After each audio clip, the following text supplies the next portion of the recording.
Bonjour à tous, bonjour à toutes. Bienvenue pour cette matinée. Nous allons commencer. Alors, on est nombreux ce matin. Juste quelques mots sur cette matinée prime d'inflation. Donc, on a estimé le temps à peu près une heure d'information avec un temps d'échange à la fin. Beaucoup de questions se sont posées et se posent encore sur cette prime. Qui la versera? Comment la verser? Quand? À qui? Quel est le plafond? 2 000 € net. On a entendu parler de 2 000 € net, 26 000 € bruts.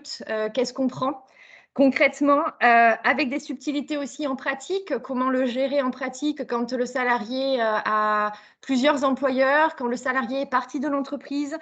Comment verser cette prime d'inflation qui, finalement, le gouvernement l'a dit, impacte nécessairement les entreprises puisque c'est aux entreprises de le verser pour l'essentiel. Donc, beaucoup de questions pour lesquelles nous allons tenter de répondre. Au travers notamment grâce aux questions-réponses qui a été mise en ligne sur le BOSS. Alors pour ceux qui ne connaissent pas, c'est le bulletin officiel de la sécurité sociale. C'est une mine d'informations au sein duquel vous allez trouver effectivement des questions-réponses, des circulaires, des positions de l'URSSAF, etc. Et donc on a effectivement ce jeu de questions-réponses sur cette prime inflation. Et puis on a eu aussi le décret qui est paru ce week-end, qui est applicable depuis lundi. Et donc, c'est officiel, cette prime d'inflation peut être versée d'ores et déjà. Donc, pour cela, on remercie et je remercie sincèrement Christelle Davy, qui est directrice du service P du groupe Compagnie Fiduciaire. Vraiment, merci beaucoup parce que, pour rien vous cacher, on lui a demandé lundi de bien vouloir animer cette matinée. Elle a répondu présente de suite. Donc, en 3 jours, faire cette présentation. Merci beaucoup, Christelle. Présentation qui va se faire finalement compte tenu du nombre important que nous sommes en 2 temps, avec une première partie, donc Christelle, qui va expliquer et vous informer sur cette prime d'inflation. Et puis dans un deuxième temps, on vous laissera la parole pour un temps d'échange et poser vos questions. Vous pouvez tout au long de la présentation poser ces questions au sein du chat. On ne pourra pas vous laisser la parole parce que, vous l'aurez compris, sinon on y serait jusqu'à 14 h cet après-midi. Donc plutôt au niveau du chat, je reposerai à la fin de la présentation de Christelle. Et puis, si vous voulez intervenir à la fin, vous pouvez lever la main et prendre la parole directement. Petite précision, cette réunion est enregistrée. Pour la simple et bonne raison que ça permettra, si vous le souhaitez, de revoir finalement les informations que vous auriez pu louper. Et puis, cette présentation vous sera de toute façon envoyée puisque Christelle Davy est d'accord sur ce point-là. Voilà, donc je vous souhaite une bonne matinée, plein d'informations enrichissantes et je vous laisse la parole, Christelle. Merci Aurélie pour cette présentation. Je vous renvoie le remerciement sur l'invitation parce que c'est toujours un plaisir de collaborer avec le MEDEF sur ces problématiques qui concernent les entreprises. J'ai ma dit qui tombe sur les entreprises à brûle-pourpoint parce que c'est vraiment le dispositif est sorti par annonce fin octobre, nous allons le voir, mais les éléments sont arrivés point par point, donc inquiètent un petit peu tous les DRH responsables de paye et employeurs sur les modalités de versement depuis quelques semaines. Nous avons donc la totalité des informations à notre disposition depuis samedi dernier exactement. Et dès lundi matin, une nouvelle annonce a donné le go sur le versement de l'inflation, de l'indemnité inflation, pardon. Donc les salariés s'attendent tous à avoir l'indemnité inflation sur leur bulletin de salaire du décembre, mais les professionnels que nous sommes et les dirigeants que vous êtes savent que ce n'est pas toujours aussi automatique et facile que semble l'annoncer le gouvernement ou les institutions en charge de mettre en place ces dispositifs. Donc, je vous livre une analyse, je vais vous livrer une analyse ce matin des dispositifs.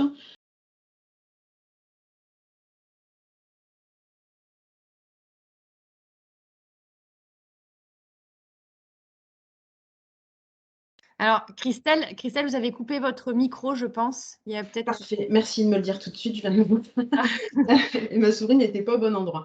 Donc, je vous disais que c'est une analyse à chaud.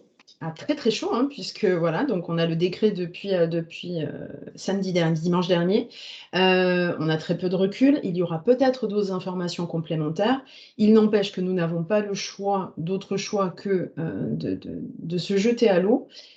Mais néanmoins, vous le verrez à la fin de la présentation, je ne vais pas vous dévoiler ma conclusion, mais on peut agir, mais peut-être prendre un petit temps de réflexion également, qui sera nécessaire dans certains cas.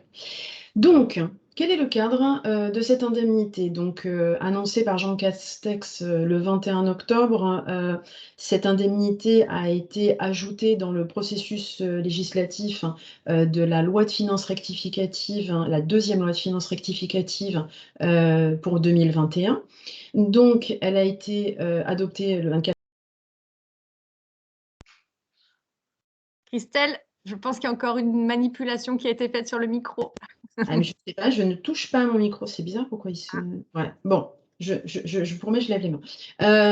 Donc, la loi a donc été publiée le 2, la loi du 1er décembre a été publiée le 2 décembre. Le même jour, l'URSSAF a publié un question-réponse au bulletin officiel de la Sécurité sociale en commentaire du texte. Et le 11 décembre, le décret est sorti, donc ce week-end, sur les modalités pratiques de versement. Donc non, il n'y a pas d'erreur dans l'échelle de temps. Le question-réponse est bien sorti avant le décret, ce qui était un petit peu perturbant pour les juristes que nous sommes. Bien que depuis la création du bulletin officiel de sécurité sociale, les questions-réponses sont opposables. Donc, ne sont plus une instruction interne diffusée au grand public. Donc, le question-réponse et les analyses que nous pourrions faire ou les actions que nous pourrions mener suite à une réponse qui est contenue dans le question-réponse seront opposables. Donc, voilà un petit peu le cadre, la loi, le décret. À notre disposition, le question-réponse qui est sur le BOSS, une publication de l'URSSAF très technique sur la DSN, donc là, sur l'aspect paramétrage de votre logiciel de paye, et un autre question-réponse de l'URSSAF, plus dédié grand public, effectivement, sur les entreprises, les associations.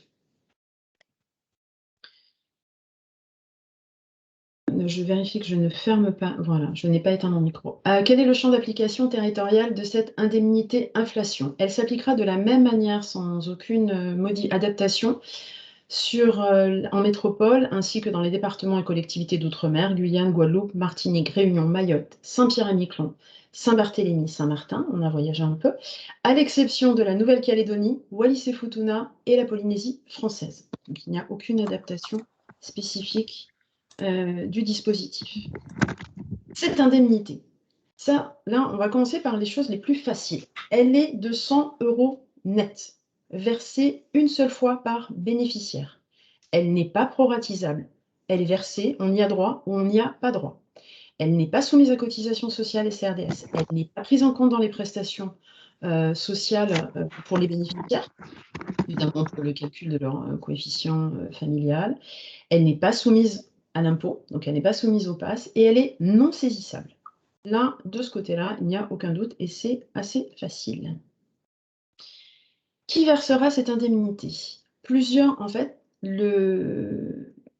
l'organisme ou l'institution versement est l'organisme ou l'institution ou l'entreprise en charge du versement d'un revenu ou d'une prestation.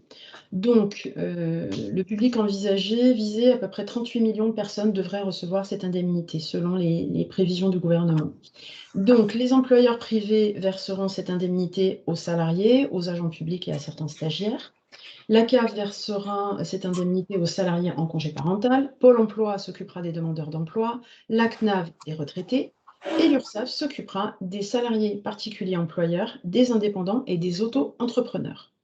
Ce matin, nous nous intéresserons plus particulièrement à l'indemnité versée par les employeurs pour répondre au public que vous êtes. Quand doit-elle être versée? Si nous sommes dans le cas d'un versement automatique, et je reviendrai sur ce caractère du versement automatique dans quelques minutes, si la prime doit être versée automatiquement, elle doit être versée à compter du mois de décembre, mais selon le texte du BOSS, si impossibilité technique, au plus tard le 28 février 2022.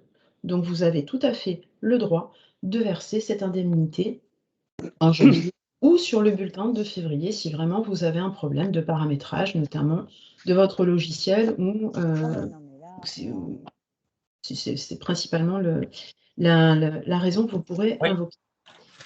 Dans le cas d'un versement non automatique, je vous expliquerai tout à l'heure, l'employeur doit verser la... Oui, c'est le même problème que d'habitude, je présume. Sauf qu'on a que 7 Ou se mettre sur SRV2 et virer tout ce qui est en double. Excusez-moi. Il n'y a pas d'autre solution. Il y a des personnes. C'est nous qui le remplissons. S'il vous plaît. Moi, le premier, je vais le regarder. Il y a plein de choses qu'il faut supprimer. Aurélie, je pense que vous pouvez fermer les micros de tous les participants. C'est oui, mais j'ai pas accès. éventuellement dans les affaires, s'il y a des photos, des choses comme ça. En fait, je suis désolée, mais en fait, c'est hyper important. C'est bon. Le décret est sorti dimanche, il y a tout à refaire. Alors, attendez, je coupe tous les micros. Je suis désolée pour ça, parce que nous avons des participants qui ont oublié leur micro. Voilà, je pense que c'est bon. Pardon, Christelle. Alors, est-ce que vous ne m'avez pas coupé le mien? Non, c'est bon? Non. Très bien. C'est un peu le risque aussi. Bien, donc si nous ne sommes pas dans un cas de versement automatique et que le salarié informe son employeur qu'il est l'employeur désigné pour verser cette prime, elle doit être versée dans les 30 jours suivant la demande du salarié et au plus tard également le 28 février. Qui est éligible à l'indemnité versée par les employeurs privés? Donc là, on va resserrer le champ. On se concentre vraiment sur les employeurs privés, on oublie les autres bénéficiaires. Les conditions sont d'être résident français au sens fiscal, donc répondre aux critères définis pour le prélèvement à la source, être âgé de plus de 16 ans au 31 octobre 2021, être salarié avec un contrat en cours sur le mois d'octobre. Sont bénéficiaires également les mandataires sociaux, donc on détaillera un petit peu les conditions, et certains stagiaires, notamment ceux qui ont une gratification supérieure à la gratification minimale. Et la condition liée au revenu, c'est d'avoir une rémunération brute maximale du 1er au 31 octobre 2021 inférieure à 26 000 €, soit 2 000 € net en moyenne. Donc, nous reviendrons sur cette subtilité du 26 000 €, 2 000 €. Pourquoi dans les médias on parle de 2 000 €? Pourquoi dès que je regarde quelque chose d'un petit peu spécialisé, je vois ces 26 000 €? Quel est le lien entre les deux? Nous reviendrons sur cette question. Donc, la question résident français. Donc, les expatriés sont donc exclus du dispositif. Par contre, les transfrontaliers vont être concernés. Les salariés avec un contrat en cours au mois d'octobre. Donc ça, c'est vraiment la condition que vous devez examiner dans l'entreprise. Le salarié embauché dans votre entreprise à compter du 1er novembre n'est pas concerné par le versement de cette indemnité dans votre entreprise, même s'il est encore là. À l'inverse, les salariés ayant quitté l'entreprise avant le 31 octobre, mais ayant travaillé en octobre dans votre entreprise, sont concernés par cette indemnité.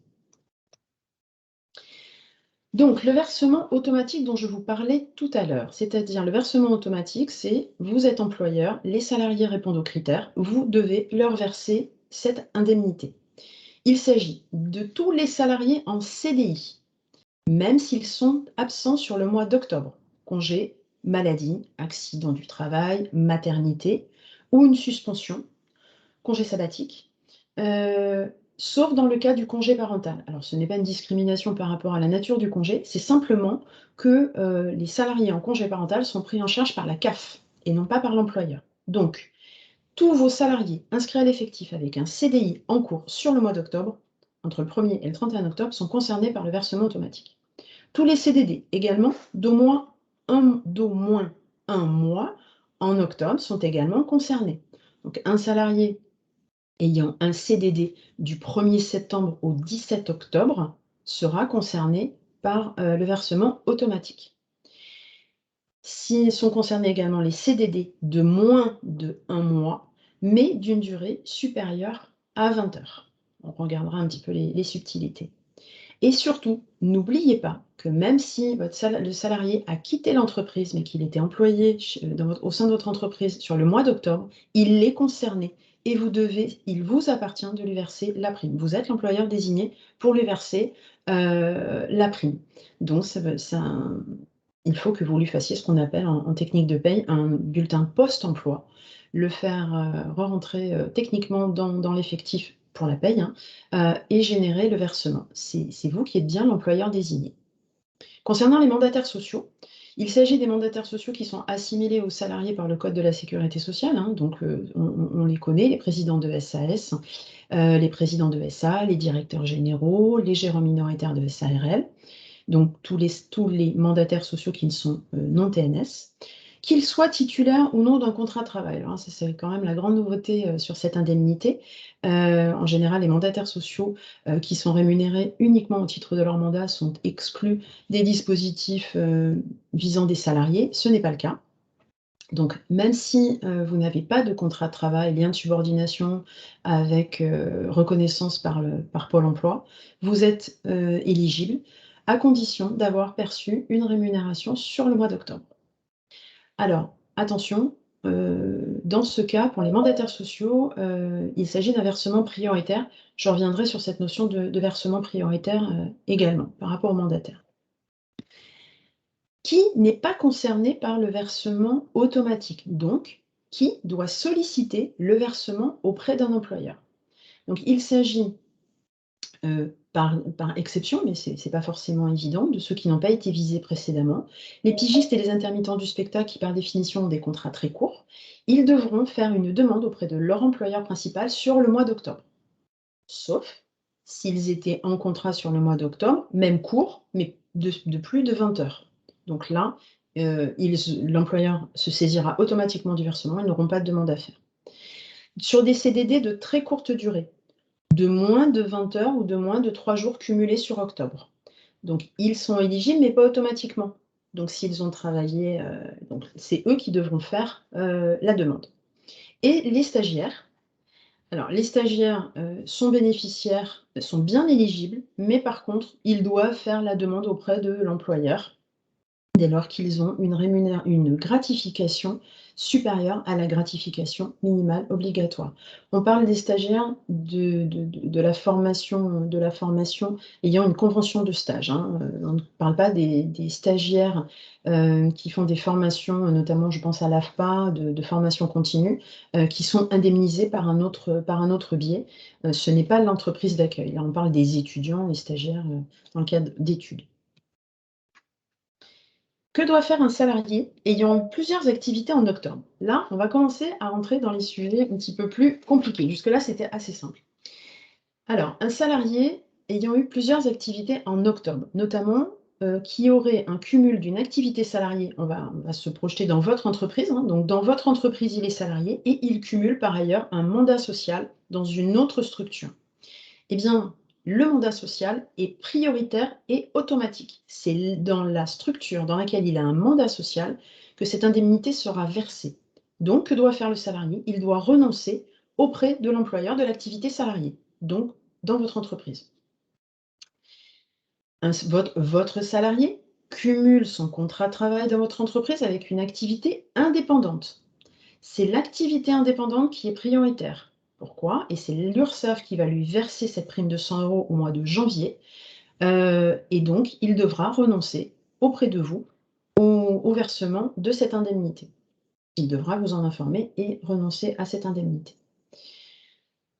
Si vous avez un salarié qui cumule une activité salariée sur le mois d'octobre, donc là on parle bien du mois d'octobre, pas dans l'absolu, entre janvier et octobre, sur le mois d'octobre, votre salarié a cumulé une activité entre votre entreprise et un emploi de particulier employeur, donc ça peut être le cas du personnel de ménage qui peut travailler pour des entreprises, mais aussi des particuliers. C'est l'emploi particulier du particulier employeur qui est prioritaire. Là encore, c'est l'URSSAF qui versera cette indemnité. Donc, votre salarié doit renoncer au versement dans votre entreprise. Que doit faire un salarié ayant eu plusieurs employeurs en octobre? Donc là, on est sur des salariés, on n'est pas avec différents régimes, un mandataire social, un travailleur indépendant, mais vraiment des salariés qui ont eu plusieurs employeurs sur le mois d'octobre. Plusieurs cas de figure. Si le cumul d'emploi est toujours en cours au jour du versement. Donc, nous sommes en décembre. On est bon, on a tout compris, donc on a décidé de verser en décembre cette prime. Il a 2 employeurs. L'employeur désigné pour verser la prime est l'employeur avec lequel il a le plus d'ancienneté. Donc, il doit déterminer avec lequel il est engagé en relation de travail depuis le plus longtemps et renoncer auprès des autres. S'il y avait cumul d'emploi en octobre, mais aujourd'hui, vous êtes le seul employeur, ce cumul a cessé en décembre, et donc vous êtes le seul employeur, eh bien, c'est l'employeur en cours, dont le contrat est encore en cours au jour du versement, qui sera en charge de la prime. Donc ça veut dire que si c'est vous, aujourd'hui, l'employeur, vous versez la prime. Si ce salarié était en octobre chez vous, mais a quitté l'entreprise en novembre, et donc contrairement à ce que je vous ai dit tout à l'heure, pensez à tous les salariés qui ont quitté l'entreprise, eh bien, c'est son employeur actuel qu'il avait cumulé avec votre emploi au mois d'octobre qui lui versera la prime, et donc il doit... alors j'ai mis RAS, petite erreur, je me doutais bien qu'il y avait une petite coquille, puisqu'en fait, c'est pas vraiment RAS. RAS, si on considère que l'on est l'employeur en cours du versement, il doit quand même informer ses employeurs du mois d'octobre, les autres, que aujourd'hui, il est toujours en relation. Alors, il n'est pas obligé de donner les détails, hein, mais de dire simplement, vous n'êtes pas au titre des règles sur le cumul d'emploi, vous n'êtes pas mon employeur désigné principal. Merci de ne pas me verser la prime, ça suffit. Mais il doit bien vous informer que en octobre, il avait 2 emplois. En décembre, il n'a plus qu'un seul emploi. Ce n'est pas vous, donc ce n'est pas à vous de lui verser la prime. Il y avait un cumul d'emploi au mois d'octobre et tous les contrats sont terminés. Donc le salarié doit rechercher qui va lui verser cette prime. La règle, c'est l'employeur désigné sera l'employeur avec lequel la relation de travail a été la plus longue sur le mois d'octobre. Et si la relation a été de durée complètement équivalente sur les 2 contrats, c'est la relation qui s'est achevée en dernier qui portera la responsabilité du versement de la prime. Et donc, il devra également, donc trouver l'employeur principal, on va dire, et renoncer auprès des autres employeurs. J'espère que je n'ai pas été trop vite, que c'était clair, et je corrigerai dans la mise à disposition du support, je corrigerai la 2e slide. Autre situation qui peut se présenter, c'est qu'un salarié bénéficie de prestations sociales, a bénéficié de prestations sociales en complément de son emploi salarié dans votre entreprise sur le mois d'octobre. Donc, il pourrait toucher des indemnités Pôle emploi en complément, s'il a notamment une activité à temps partiel. Alors, sur une partie du mois d'octobre ou tout le mois d'octobre, parce qu'il aurait un emploi à temps partiel. Il peut bien sûr bénéficier également d'une pension de retraite, d'une pension d'invalidité. Dans ce cas, vous restez l'employeur reste le prioritaire. Donc c'est vous qui versez la prime. Les autres institutions ne se chargeront pas de la prime parce que par définition, alors là c'est une analyse de ma part, mais je pense ne pas me tromper, tout simplement en cas de cumul de prestations sociales et d'employeurs, le salarié informe ces organismes de sa situation. Ils sont nécessairement informés du cumul et de la situation salariée par ailleurs. Donc, ils ne verseront pas l'indemnité à ces bénéficiaires. Et ils n'ont rien à faire auprès des organismes sociaux, a priori. Si le salarié est en congé parental complet, donc une absence complète sur tout le mois d'octobre, la CAF est prioritaire. Donc, vous ne devez pas verser l'indemnité et il n'a rien à faire auprès de l'employeur puisque là, c'est un arbitrage qui est fait par le décret automatiquement. Si le congé parental c'est un congé parental réduit, salarié qui sera à 80%, vous êtes l'employeur principal et prioritaire, c'est vous qui versez l'indemnité, de la même manière que pour les congés parentaux qui auraient commencé au mois d'octobre, l'employeur reste prioritaire. Donc la CAF et la CAF est le débiteur de l'indemnité prioritaire uniquement pour le congé parental total sur le mois d'octobre. Vous avez vu, c'est pas simple, ces règles de non-cumul. Et là, on peut se poser la question de dire, mais comment le salarié... Alors, on va, pour les salariés, 80, c'est la règle du 20-80, 80% des salariés vont avoir un CDI du 1er au 31 octobre à temps complet. On peut imaginer. Très bien, là c'est facile, ils n'ont rien à faire et vous allez, comme je voulais vous l'expliquer tout à l'heure, regarder s'ils répondent aux critères de rémunération et ça va être très facile. Mais pour les autres, qui ont plusieurs employeurs, qui ont en cumul, qui ont eu plusieurs employeurs sur le mois d'octobre, qui n'ont pas été employés totalement chez vous depuis le 1er janvier et autres, qui va les informer de ces règles de non-cumul? Selon le BOSS, donc le bulletin officiel de la sécurité sociale, paru le 2, oui, vous devez informer vos salariés. Alors, vous devez les informer. Vous devez laisser aux salariés un délai de réponse avant le versement de l'indemnité pour qu'ils puissent vous informer que, selon les règles de cumul ou par rapport aux critères de rémunération, il n'est pas éligible du tout ou dans votre entreprise au versement de cette indemnité. Donc, vous devez informer le salarié, lui laisser un délai et verser l'indemnité. Si vous faites cela, en cas de double versement, notamment parce que le salarié ne sera pas revenu vers vous et ne vous aura pas déclaré ne pas être éligible dans votre entreprise à cette indemnité, vous ne pourrez pas être tenu responsable d'un double versement à tort. Et les sommes seront récupérées par l'administration directement auprès du salarié. Donc ça, c'était l'information qu'on avait le 2 décembre dans le BOSS. Bon, d'accord, c'était pas pratique, mais c'était assez clair. Sauf que le 11 décembre, quand on regarde le décret, il n'y a plus rien. Il n'y a pas cette information n'est pas reprise. Je vous ai dit tout à l'heure que l'instruction dans le question-réponse est opposable. Elle est plutôt opposable à l'administration. Donc, nous pouvons nous appuyer sur des informations données dans le BOSS pour dire « mais moi, j'ai fait comme on me l'a dit ».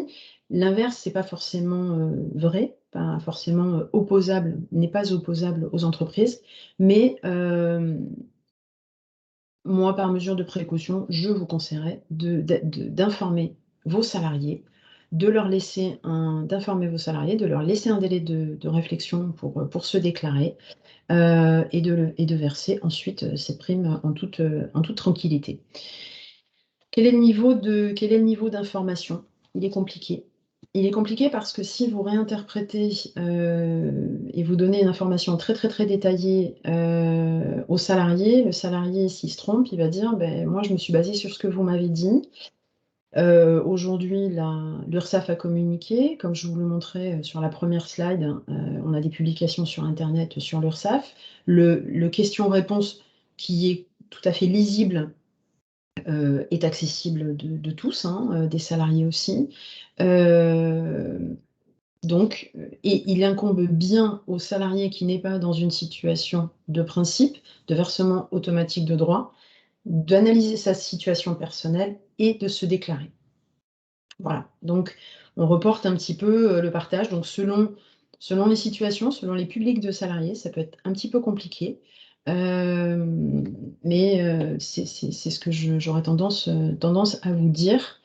Ce que l'on voit aujourd'hui, c'est que certains professionnels en conseil payent, font faire des attestations sur l'honneur à tous les salariés comme quoi ils sont éligibles.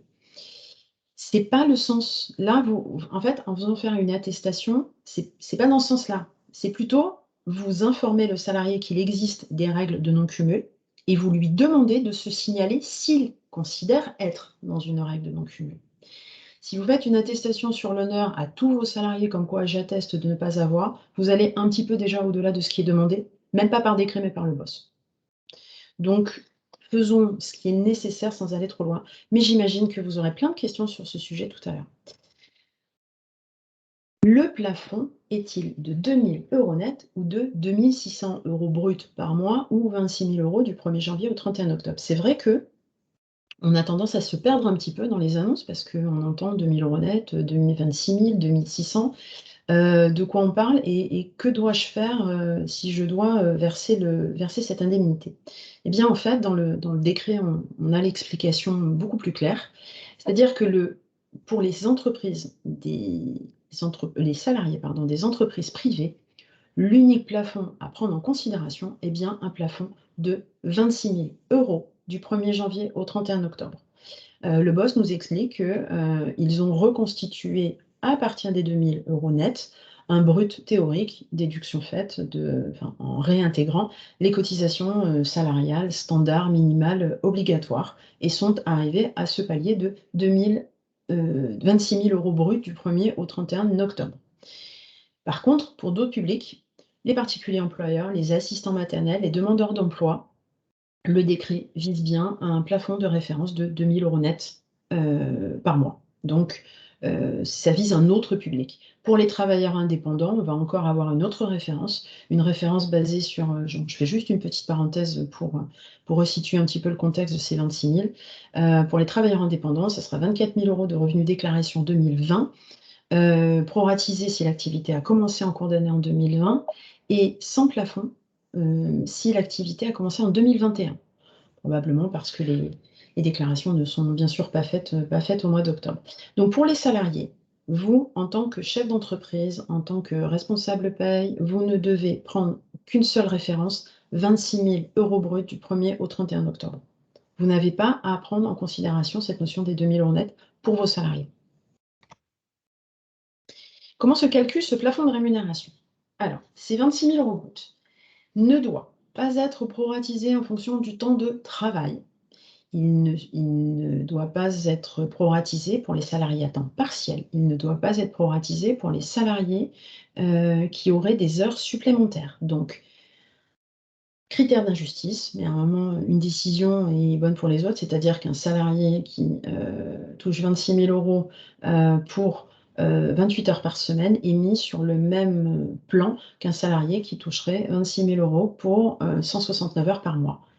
La règle est comme ça, vous devez la prendre telle quelle. Donc, pas de proratisation sur les heures, les temps partiels, ou pas d'augmentation en disant c'est 26 000 € pour 35 heures, donc c'est 28 000 pour 30. Non, 26 000 €. C'est une limite absolue. Ce plafond n'est pas proratisé non plus en cas d'absence sur la période de référence du 1er au 31 octobre. Si votre salarié a été absent, pour quelque motif que ce soit, maladie, maternité, congé parental, votre salarié employé entre le 1er janvier et le 31 octobre, vous gardez ce plafond de 26 000 €. Donc oui, une salariée en congé maternité pendant 4 mois, entre le 1er janvier et le 31 octobre, qui habituellement gagnerait 3 000 ou 3 200 €, se retrouvera probablement éligible alors que son salaire mensuel est supérieur à 2 600 € brut. Là, je descends sur la dernière. Le seul prorata du 26 000 € que vous devez faire dans votre entreprise, c'est proratiser par rapport à la période d'emploi dans votre entreprise. Donc, si le salarié est entré le 1er juillet, vous allez faire un prorata du nombre de jours calendaires sur la période d'emploi dans votre entreprise. Calculez le nombre de jours calendaires entre le 1er juillet et le 31 octobre, ou un peu avant si le salarié est ressorti au mois d'octobre, et vous le ramenez sur le nombre de jours calendaires que compte la période de référence, à savoir 304. Et donc, vous allez avoir un plafond individualisé en fonction de la période de la relation de travail dans votre entreprise pour ce salarié. C'est le seul prorata à faire. Quelles sont les rémunérations qui seront prises en compte? Vous prendrez en compte pour le versement dans votre entreprise la rémunération brute soumise à cotisation que vous aurez versée du 1er janvier au 31 octobre. Petite subtilité dans les entreprises appliquant la déduction pour frais professionnels. Vous ne prendrez pas, comme à l'habitude, et comme ce qui est marqué juste précédemment, c'est-à-dire la rémunération brute soumise à cotisation. La particularité, c'est que vous prendrez la rémunération avant abattement. Ce n'est pas la rémunération soumise à cotisation, mais bien avant l'abattement. Vous prenez la rémunération de la même manière que l'on prend vraiment de manière brute les 26 000 €. Vous prenez la rémunération, vous ne réintégrez rien. C'est l'assiette de cotisation. On ne réintègre pas les IJSS. On ne réintègre pas les indemnités de congés payés versées par une caisse. vous ne réintégrez pas les éléments de rémunération qui auraient été versés et qui ne seraient pas soumis à cotisation. Par exemple, la prime PEPA que vous auriez pu verser au mois de juin de cette année. En cas de subrogation, vous ne réintégrez pas les IJSS. On est vraiment sur l'assiette de cotisation de votre entreprise. Quelles données doit retenir l'employeur versant l'indemnité? Parce qu'on a vu, on a des cumuls d'emplois. Comment ça se passe si mon salarié, en fait, est rentré chez moi le 1er juillet, toujours? Est-ce que je dois, bon, moi, donc j'ai bien compris ce que je viens de vous expliquer. Vous allez calculer un plafond proratisé du 1er juillet au 31 octobre. Mais ce salarié me dit, mais oui, mais moi j'ai travaillé avant. Qu'est-ce que vous devez faire, vous, pour le décider de lui verser ou pas cette indemnité? Vous ne devez pas tenir compte des rémunérations versées ailleurs. Voilà. Donc, vous prenez proratisé, je me demande. Non, voilà.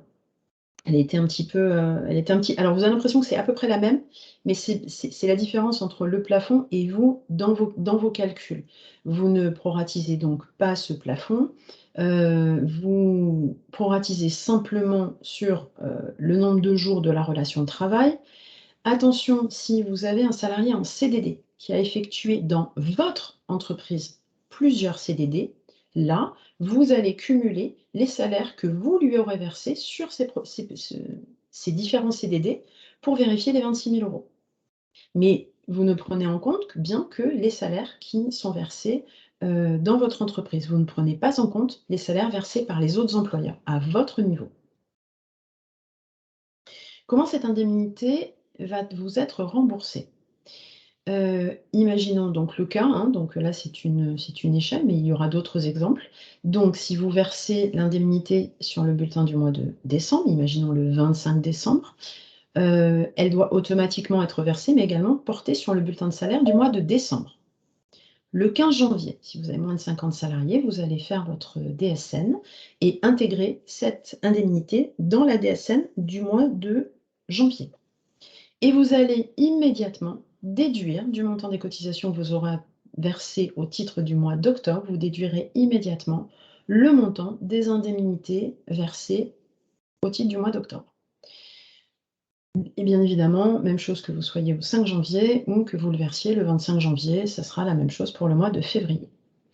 Donc, il découle de ce mécanisme de récupération automatique que si le montant des cotisations dues est inférieur au total des indemnités versées, notamment ça pourra être le cas pour les activités saisonnières, qui au mois d'octobre, notamment je pense à la restauration sur une zone touristique comme le bassin, avait encore beaucoup de saisonniers qui sont partis.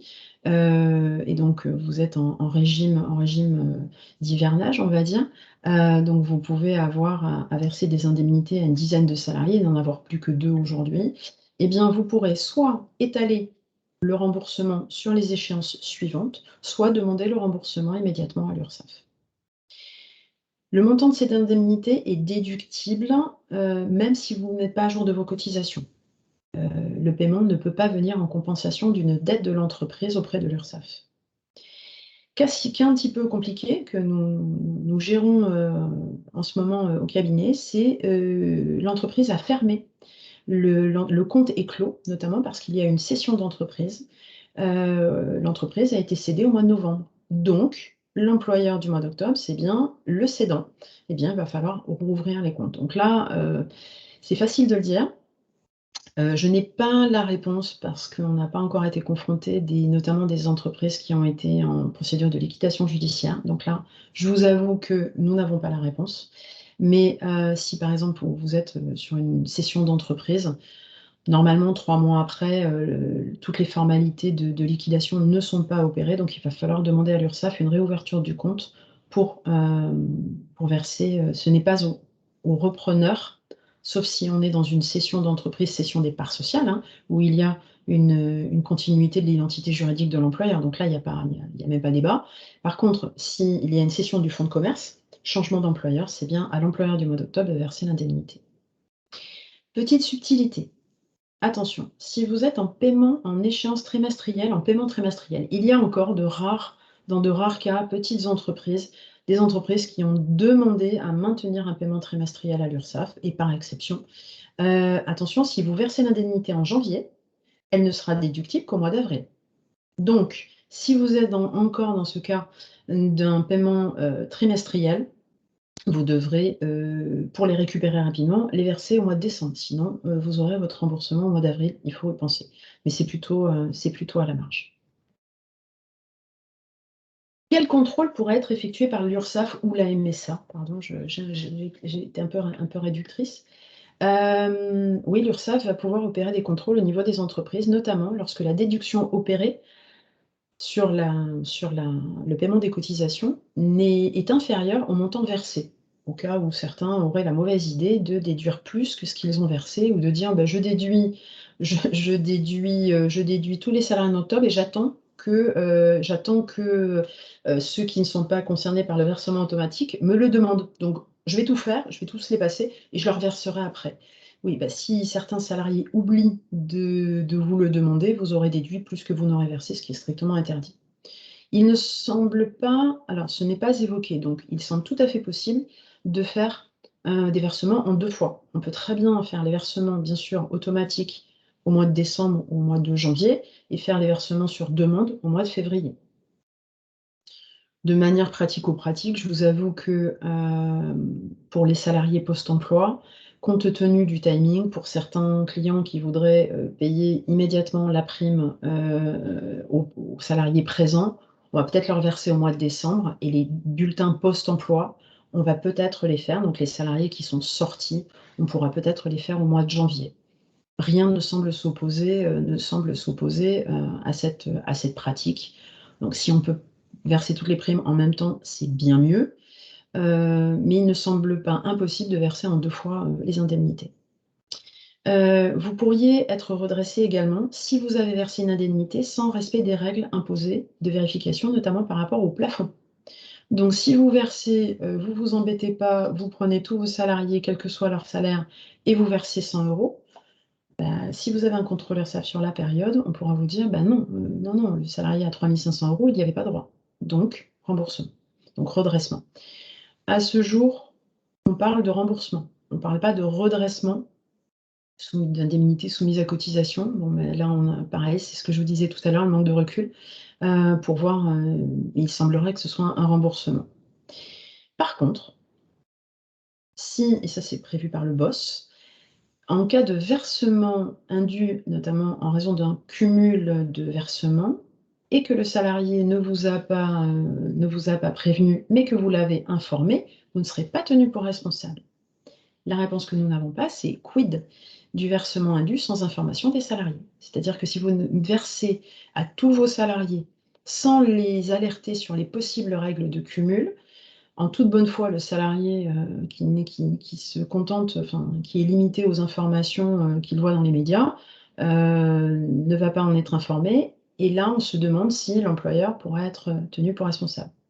En tout état de cause, le remboursement se fait du bénéficiaire directement aux impôts. Il n'y a pas de récupération, de la part de l'employeur de l'indemnité. S'il y a double paiement, le salarié, le bénéficiaire remboursera directement au niveau des impôts. Voilà, je suis arrivée au terme de ma présentation. Je ne rentre pas dans les détails de la DSN et du paramétrage. Alors, si vous avez quelques questions, on pourra essayer d'y répondre, mais c'est vrai qu'en termes de paramétrage de DSN, c'est vraiment spécifique à vos logiciels. Voilà Aurélie, je suis maintenant à la disposition, passer au grand oral des questions. Alors, merci beaucoup vraiment pour cette présentation, Christelle. Vraiment merci.